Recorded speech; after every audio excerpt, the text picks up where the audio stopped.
제가 하나 질문을 드려볼게요. 세계 최고의 빈티지라고 보통 말하는 그런 빈티지들이 있어요. 무통 로칠드의 1945년 빈티지가 있어요. 제인 앤슨이라는 분도 그 45년 빈티지를 아마 최고, 다시 만날 수 없는 그런 스타일의 와인으로 이야기하셨는데, 그 45년 빈티지의 알코올 레벨이 몇 퍼센트일까요? 알코올 도수요?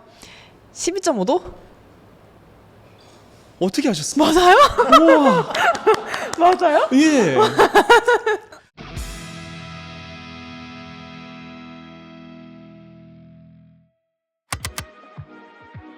네, 안녕하세요. 와인으로 가득한 우리만의 아지트의 호스트를 맡은 엄혜연입니다. 안녕하십니까, 소믈리에 노태정입니다. 반갑습니다. 네, 오늘의 게스트는요, 태정 소믈리에님의 말을 그대로 빌리자면 와인 업계의 최고의 젠틀맨이십니다. 와인계의 오상욱이라고 하시는데, 네, 인사 한번 부탁드립니다. 네, 반갑습니다. 블릭 와인 아카데미 원장 변정환입니다.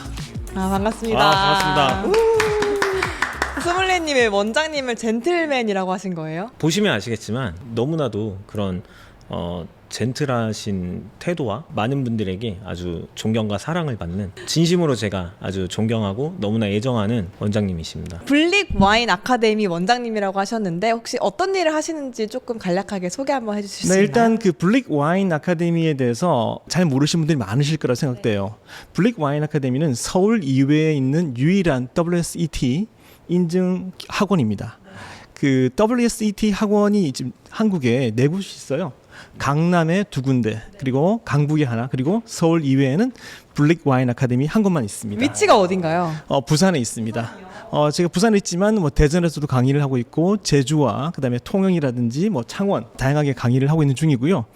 그 많은 분들이 블릭 와인 아카데미에서 블릭이 뭔가를 많이 물어보세요. 사실 블릭이란 말은 BLCC라는 네 단어로 되어 있어요. 좋은 와인이 가진 그 덕목을 말하는 것이고요.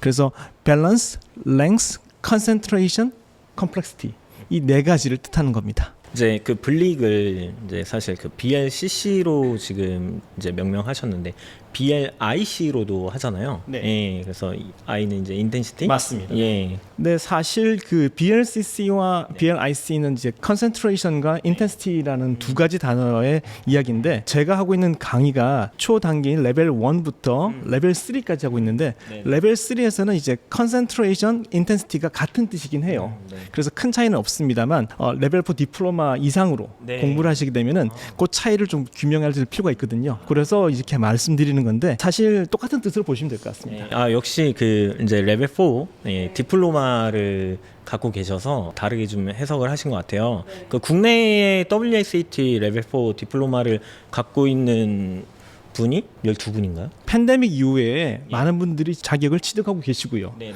제가 알기로는 20명이 넘으신 것으로 알고 그렇게 있습니다. 늘었어요? 네. 난이도가 어느 정도인가요? 그 와인 시험이라는 것이 정도의 차이는 있을 겁니다. 학문적인 접근뿐만 아니라 메스터 소믈리에 같은 경우에는 그 서비스 영역이 있잖아요. 소믈리에 영역에서는 서비스 부분이 있는데 그 부분을 배제하고 학문적 와인 머천트의 입장에서 보는 관점이 더 많은 것 같아요. 그런데 이 관점을 봤을 때 보통 레벨 3 어드밴스드 레벨을 딴 분들께서 레벨 4는 조금 더 어려운 과정이 아닐까라고 했을 때 그것보다는 좀 많이 어려워. WSET에서 말하는 기준으로 보면 한 500시간 정도를 공부를 해야 되고요.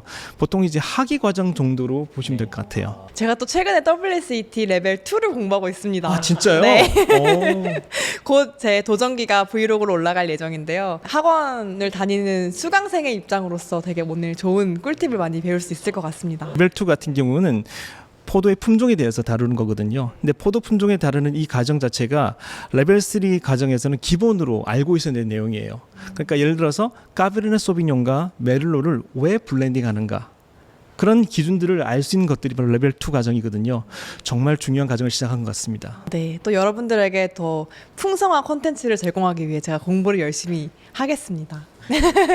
네, 그러면 오늘은 또 새로운 시각으로 와인에 대한 이야기를 들어볼 수 있을 것 같은데요. 오늘의 와인 소개 한 번만 부탁드립니다. 오늘은 샴페인을 준비를 했습니다.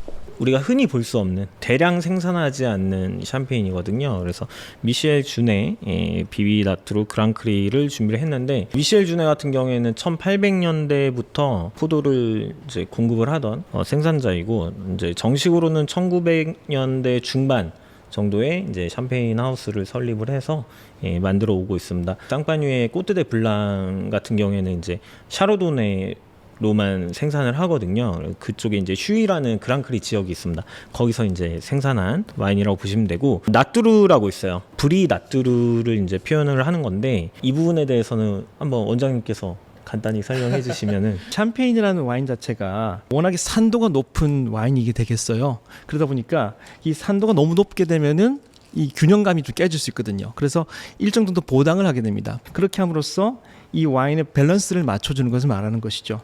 근데 이거 같은 경우에는 0에서 3g까지 당을 보충한 것으로 보시면 되겠습니다. 일반적으로 우리가 마시는 그 샴페인 브리 있잖아요. 네. 브리는 0에서 12g. 할당 범위가 넓기는 한데, 그래서 이제 브리임에도 더 달게 느낄 수도 있고 드라이하게 느낄 수도 있고요. 엑스트라 브리 같은 경우에는 6g까지. 그리고 이 브리 나뚜르는 가장 드라이한 축에 속한다고 보시면 될 것 같습니다. 브리 나뚜루는 처음 먹어보는 것 같습니다. 참고로 이 미셸 준의 샴페인은 현대백화점에서 구매를 하실 수가 있습니다. 샤르도네 100%로 만들었어요. 어무스트님 샤르도네 100%로 만든 샴페인을 보통 블랑드 뭐라고? 블랑이라고 하죠. 훌륭합니다. 회랑 먹으면 너무 맛있을 것 같아요. 뭐 회나 해산물이랑 마시기에 좋을 것 같고요. 되게 시트러스한 향이 많이 느껴지는 것 같고요. 시트러스하고 상큼한 사과라던가. 상당히 산도감이 잘 살아있네요. 효모의 캐릭터도 잘 느껴지는 와인 같습니다. 약간 토스티한 빵 향이 많이 나는 것 같아요. 네. 훌륭하지 않습니까? 이미 다 레벨 2를 따신 것 같습니다. 노키거든요. 노태정 키즈. 왠지 표현해서 우리 태동수를 만나는 듯한. 그런 얘기를 많이 듣습니다. 네. 저는 개인적으로 섬세하고 좀 심플한 스타일을 좋아합니다. 그래서 저는 약간 블랑드 블랑을 많이 선호하긴 하거든요.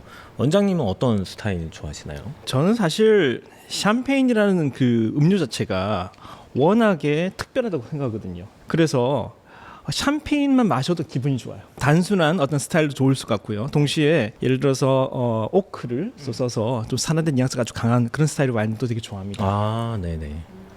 좀 복합적인. 네, 아무래도 조금 복합적인 감각이 드러나는 스타일의 와인들이 최근에도 좀 더 유행을 띠고 있는 것 같기도 하고요. 그럼 오늘 와인 주제에 대해서 한번 이야기해 볼 건데요. 오늘 주제는 두 분께서 직접 골라주셨다고 들었는데 어떤 건지 한번 알려주세요. 이번에는 기후 변화에 따른 와인 트렌드의 변화라던가 위기이냐 아니면 기회이냐, 앞으로 어떻게 우리가 대처를 해야 될 것인가, 이런 다양한 이야기를 좀 준비를 했습니다. 그 온난화가 계속 가속화되면서 때로와에 직접적인 영향을 주고 포도 농가들한테 좀 피해가 많이 간다는 얘기를 들은 적은 있거든요. 또 다른 피해도 있었나요? 보통 우리가 말할 때 어떤 기후대에서 포도가 제일 잘 자라냐 했을 때 보통 세 가지 기후를 나눕니다. 서늘한 기후, 온화한 기후, 온난한 기후 세 가지를 나누는데 그 기후대에 잘 자라는 그런 포도가 있죠.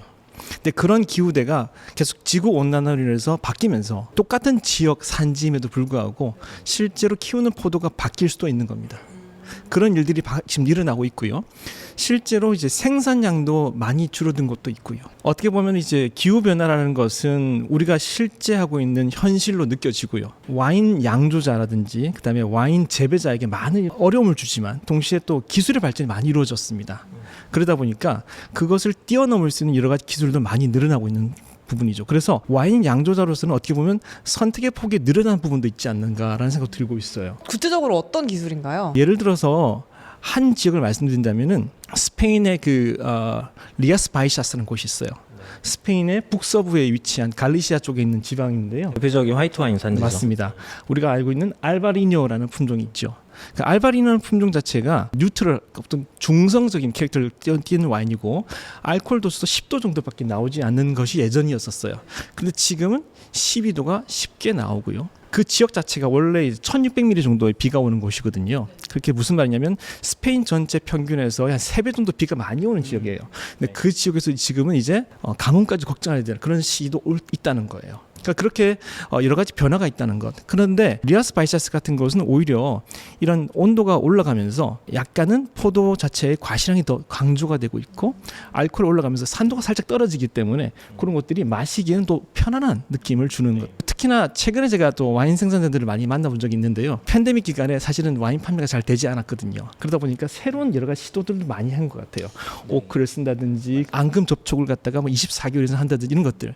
그런 것들로 인해서 상당히 이쪽 보면 좀 프라미스한 지역으로 볼 수 있을 것 같아요. 원장님께서 이제 좋은 말씀 해주셨는데 이제 이 기후 변화 저도 고민을 해봤거든요. 그런데 이 기후 변화가 저는 크게 두 가지로 좀 나누었을 때 이제 첫 번째는 그 온도의 상승, 두 번째가 정말 이상 기후.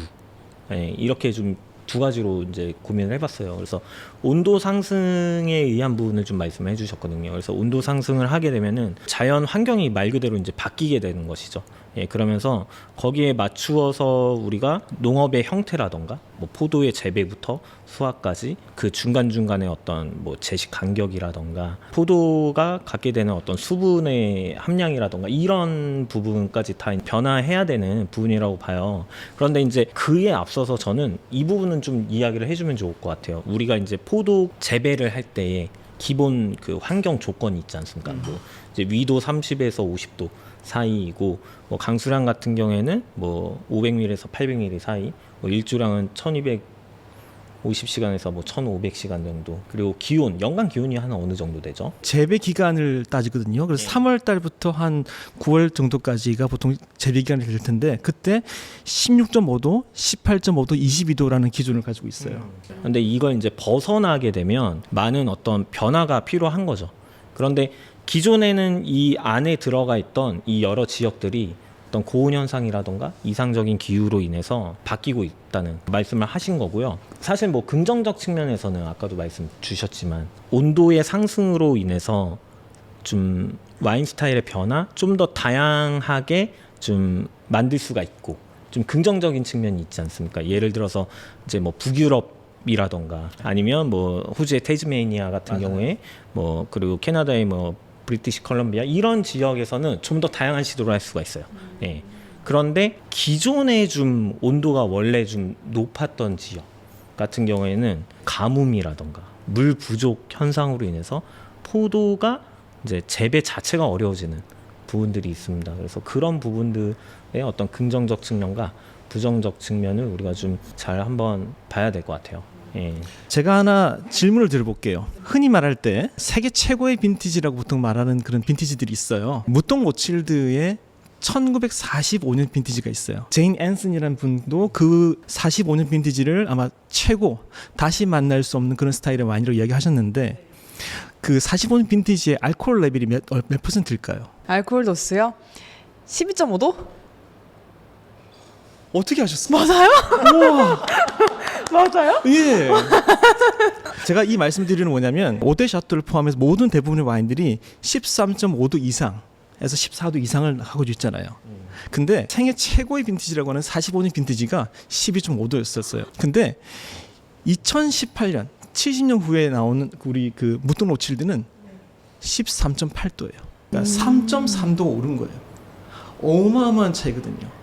우리가 흔히 이야기할 때 어떤 것이 알코올 레벨이 낮다고 했을 때 보통 12도를 기준으로 하거든요. 그런 것처럼 그 당시 어떤 와인의 균형감이라든지 이런 것들이 2025년을 살고 있는 우리한테는 완전히 다른 느낌일 수란 거예요. 기후 변화가 주는 차이점 일 수도 있지만 어떻게 보면은 이런 와인을 좋아하는 스타일 자체가 계속 바뀌어 온 것도 아닌가라는 생각도 동시에 들기도 해요. 지구 온난화 현상으로 인해서 와인의 전반적인 알코올 도수가 올라가고 있는 거거든요. 왠지 아시겠어요? 온도가 올라갈수록 포도가 잘 익으니까 당분이 많아지고 맞아요. 그 당분이 알코올로 높은 기후의 지역일수록 알코올이 높다고 배웠어요.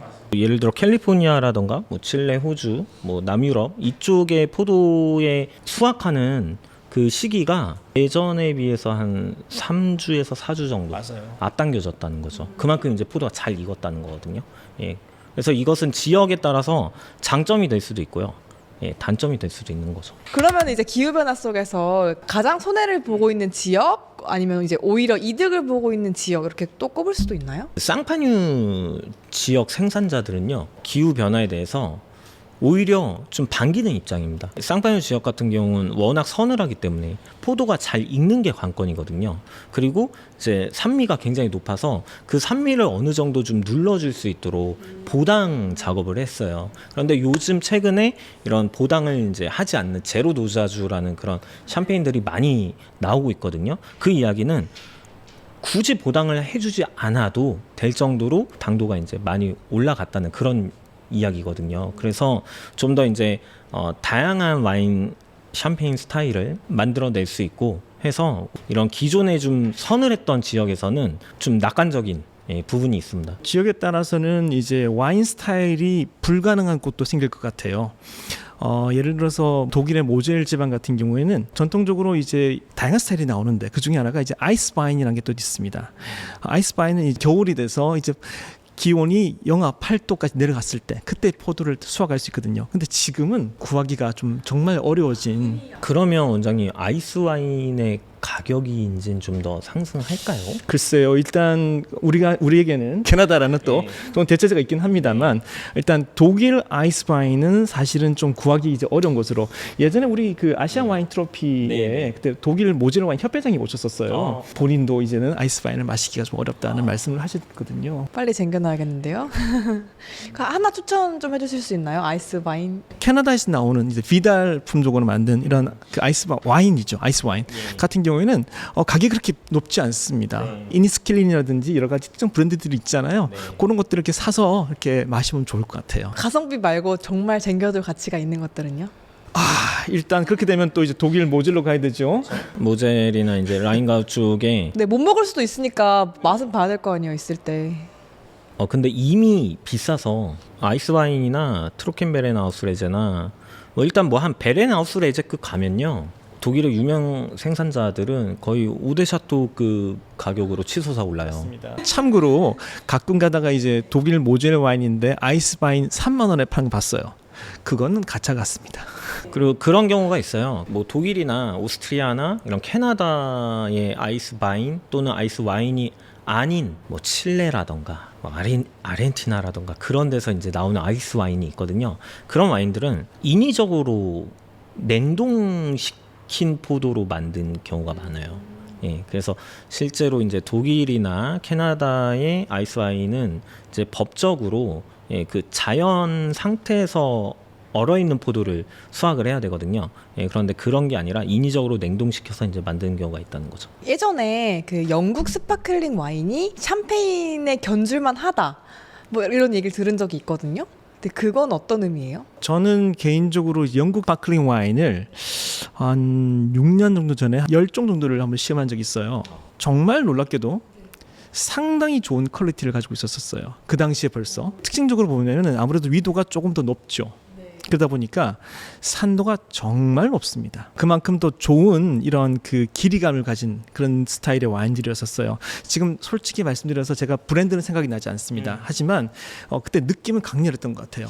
제가 알기로는 그 영국에서 스파클링 와인을 생산하는 지역의 토양이 샴페인과 비슷한 백악질 토양으로 되어 있다 그래서 어떻게 보면 샴페인의 대체제로서 지금 가장 좀 기대를 받고 있고 이미 영국 스파클링 와인은 지금 현재 생산량이 몇 배나 올랐습니다. 그런데 이제 여기서 더 나아가서 제가 말씀을 드리고 싶은 게 그 2050년 기준으로 봤을 때 영국 샤르도네가 그렇게 좋을 거라고 전망이 나왔어요. 그때 되면은 이제 영국의 때로화가 와인을 생산하기에 적합한 환경으로 이제 바뀌는 거죠. 그래서 영국 샤르도네가 아주 좋을 것이다.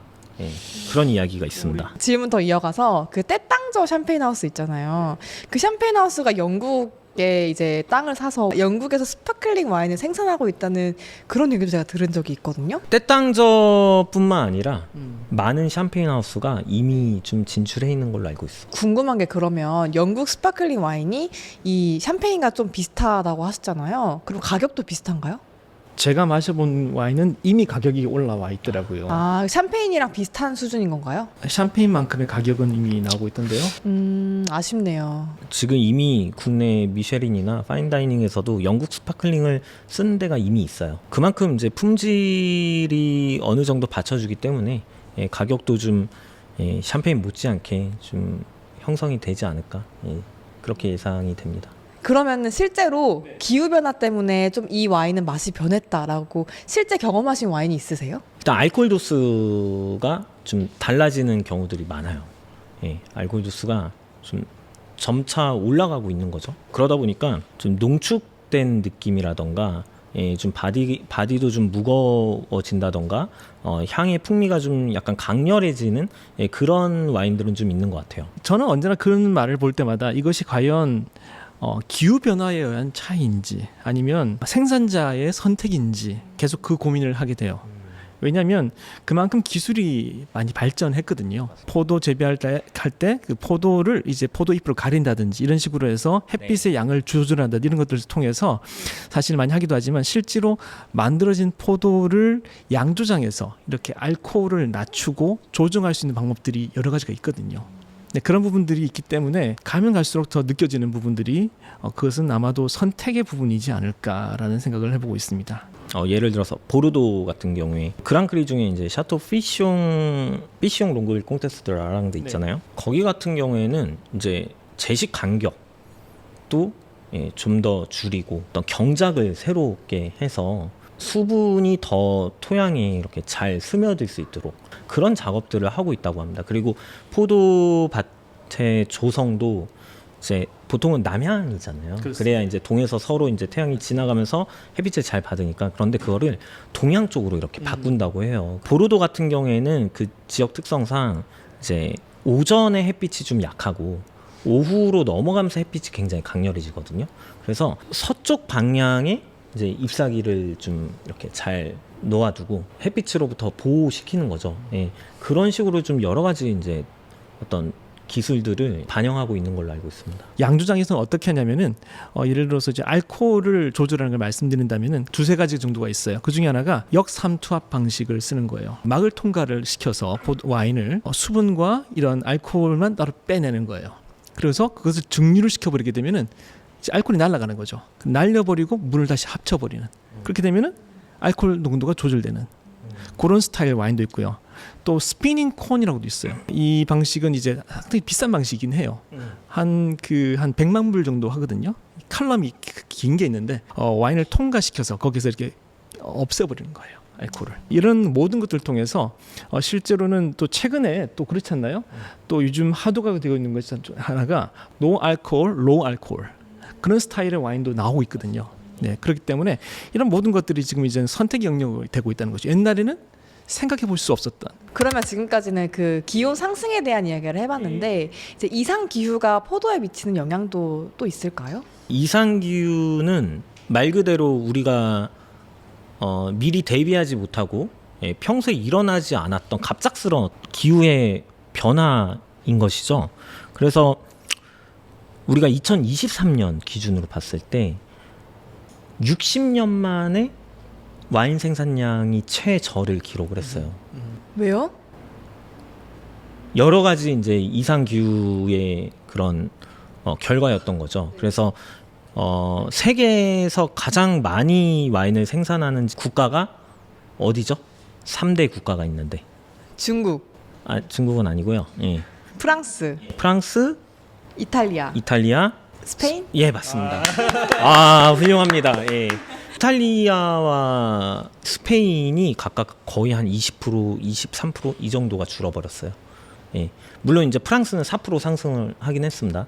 그리고 호주와 아르헨티나가 또 약 한 20% 정도가 줄었어요. 갑작스런 어떤 가뭄이라던가 또 반대로 또 호주에서는 홍수가 또 있었고 지구 이쪽에서는 가뭄으로 인해서 포도 생산량이 줄었는데 반대편에서는 홍수가 나서 오히려 경작지를 망치는 이런 지구 각 곳에서 이런 다양한 이상기후가 나타난 거죠. 아르헨티나 같은 경우에는 또 설이라던가 어떤 우박 그런 피해가 있었어요. 그래서 이제 그동안은 없었던 그리고 그 시기가 아닌 예상할 수 없는 이런 갑작스런 이상 기후 현상 때문에 좀 많은 피해를 보고 있는 것 같아요. 또 한 가지 말씀드리면 이것은 매년 좀 화두가 되는 내용이긴 한데 캘리포니아의 산불.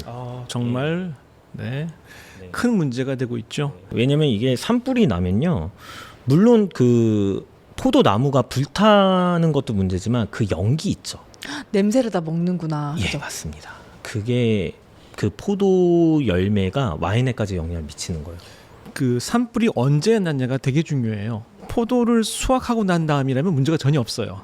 없죠. 근데 이제 만약에 수확 시기에 가까워서 이제 산불이 났다. 그러면 그 연기가 바로 포도에 묻게 되고 그것이 와인으로 나타나게 돼요. 그러면 그 빈티지는 이제 아주 좋지 않게 되는 거죠. 그래서 산불이 경로가 어떻게 되느냐에 따라서 그 경로에 위치한 그런 그 와이너리들은 아주 큰 영향을 받게 돼요. 네. 프랑스 2021년 빈티지 같은 경우에는 워낙에 이런 그 피해가 컸던 해기도 해요. 그래서 전체 수확량도 많이 줄어들었죠. 맞습니다. 뭐 우리 샤블리라든지 그다음에 보르도라든지 뭐 프랑스 전역에서 너무나 큰 피해를 입었던 해기도 했었어요. 서리 피해가 가장 컸던 곳이 그쪽이었고요. 그래서 그 2023년 기준으로 60년 만에 생산량이 가장 최저였는데 30년 만에 소비량도 최저를 기록한 거예요. 지금도 좀 어렵게 좀 힘들게 유지가 되고 있는데 프랑스인들의 어떤 포도나무만 건강하다면 희망은 있다라는 그런 믿음처럼 여러 와인 메이커들과 이런 관계 되시는 분들이 좀 잘 변화에 대응해서 유지를 좀 해줄 수 있기를 좀 바라고 있습니다. 그런 이상기후 때문에 조금 퀄리티가 낮게 나온 와인들은 가격은 또 어떻게 영향을 미쳤나요? 와인에 대한 평가가 좋지 않은 거죠. 그렇죠. 예, 그러면 자연스럽게 좋은 가격을 형성하기는 좀 힘들지 않을까. 프랑스 같은 경우에 이제 보면은 제일 플래그십이라고 할 수 있는 그런 와인도 있고 그다음에 세컨드 라이브로 있잖아요. 네. 근데 그런 것들이 있는 이유가 왜냐하면 자기들의 어떤 기준에 맞지 않은 경우에 그것을 내리기 위한 부분이거든요. 그런 것들이 돼 있기 때문에 그런 것들은 아마도 그 빈티지 자체를 출시를 하지 않고 이투 내내다든지 세컨드 레이블로 가는 경우가 많을 겁니다. 전에 노쏘님께서 오히려 좋지 않은 빈티지를 일부러 골라 사서 마신다고 하시지 않으셨나요? 약간 가슴 아픈 이야기긴 합니다. 왜냐면 이제 가격이 좋으니까. 예. 그래서 뭐 예를 들어서 보르도의 약간 오프 빈티지 와인들은 이제 가격이 극명하게 이렇게 차이가 나잖아요. 맞습니다. 그리고 또 이제 오프 빈티지다 보니까 그 어떤 시음 적기도 굉장히 좀 빨리 오는 거죠. 아주 좋은 빈티지 같은 경우에는 뭐 숙성해서 마셔야 되고 이러려면 뭐 10년 뒤, 20년 뒤 바라봐야 되는데 뭐 2007 빈티지라던가 뭐 2013 빈티지 같은 경우에는 바로 사서 마셔도 뽕따에서 그 원장님 그런 단어 혹시 아시나요? 들어본 것 같은데요. 저희 지금까지는 이제 지역적인 부분을 많이 얘기를 해봤는데 혹시 포도 품종에 따라서는 조금 변화가 있을까요? 사라지는 품종도 있을 것 같은데. 보르도 같은 경우에는 이제 품종이 정해져 있어요. 법적으로 허용되는 품종이 까베르네 소비뇽, 메를로 까베르네 프랑크푸르트 말백 이렇게 5개 품종이 허용되어 있는데 원래 보르도에서 재배하지 않던 어떤 날씨의 영향도 있을 것이고 그래서 이제 추가적으로 좀 허용된 그런 품종들이 좀 생겨난 것 같아요. 알자스 같은 경우에는 피노누아가 그랑크리로 명시를 할 수가 있게 되었고 샴페인도 보통 샤르도네, 피노누아, 피노 메니에잖아요. 그런데 허용되는 품종이 더 있어요. 예전 고대 품종들이 추가적으로 또 허용되는 부분도 있고. 바뀐 기후 환경에서 살아남을 수 있도록 그르나시라든지 따나를 이렇게 교배종으로 이렇게 만든 케이스들이 있는 거죠. 그래서 좀 더 수분이 없는 환경에서 살아남을 수 있는 포도. 어떻게 보면 이제 이 품종이 사라진다기보다는 지역별로 재배하는 품종이 달라질 수 있다라고 볼 수 있을 것 같아요. 그러니까 위도 30도에서 50도라는 밴드가 이제 이동을 하게 되는 거죠. 위로. 네, 그렇게 될 수 있다는 거라고 생각해요. 그래서 아무래도 이제 국제적인 품종이라고 하고 수 있는 까베르네 소비뇽, 멜로 같은 품종들은 어떠한 환경에서 될 거라고 생각해요. 사실은 까베르네 소비뇽은 뭐 온화한 기후, 온난한 기후, 서늘한 기후 다 할 수 있는 품종이기도 해요. 그러면 또 저는 이제 개인적인 아이디어인데 스마트팜이 요즘 되게 그 기술이 좋아졌잖아요. 스마트팜을 이용해서 최고의 때르와를 만들면 최고의 와인을 만들 수 있지 않을까요? 중국 같은 경우에는 토양 자체를 갖다 그렇게 조성을 해버려요. 그러니까 모든 걸 다 환경을 만들어 버리는 경우도 있거든요. 그다음에 칠레의 경우에서도 보면은 그런 경우가 있었고요. 스마트 팜까지는 아니지만 충분히 이론적으로는 가능하지 않을까라는 생각을 해봐요. 저도 막 그런 상상했거든요. 하도 이제 와인 처음 배울 때 하도 때루아를 강조하니까 큰 부지를 정말 그 토양을 다 갈아 엎어서 비닐하우스 정도가 아니라 일대를 그런 식으로 이제 다 만들어서 뭐 온도나 습도라던가 뭐 바람까지도 다 조정해서 조성을 하면 되지 않을까라는 생각을 좀 해본 적이 있어요. 그런 상상을 한 적이 있는데 실제로 이 프랑스 부르고뉴의 와인을 만들기 위해서 부르고뉴의 포도 묘목을 그대로 가져다가 이제 다른 나라에 심었단 말이죠. 미국이었나? 오레곤. 근데 전혀 다른 와인이 만들어지는 거예요. 그리고 심지어 포도 주스를 그대로 가져가서 만들어도 다른 와인이 만들어진다는 거.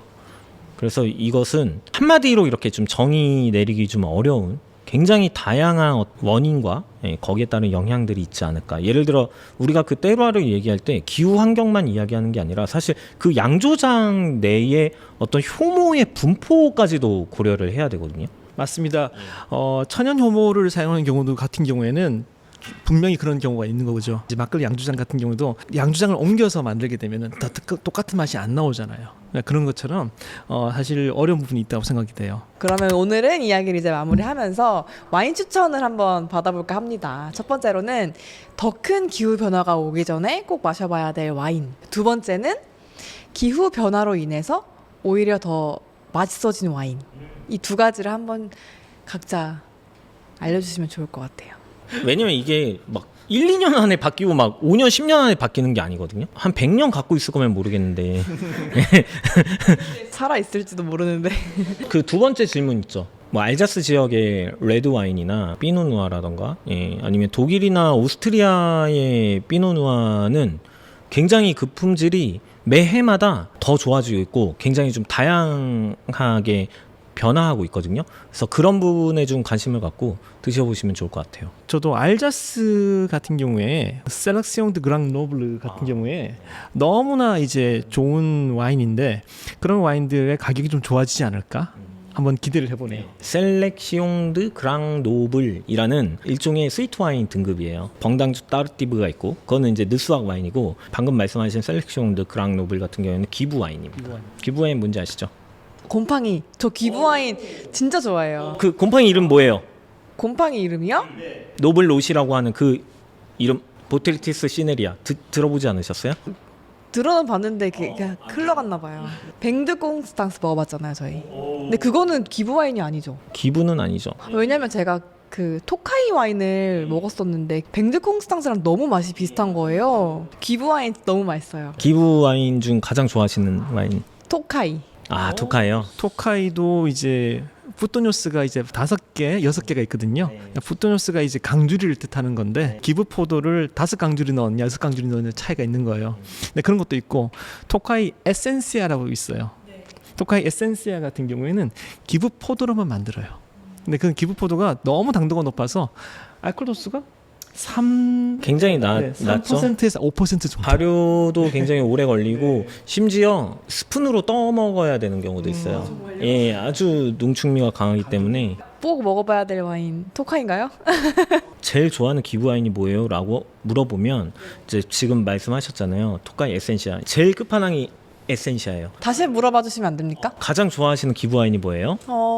토카이 에센시아? 와우.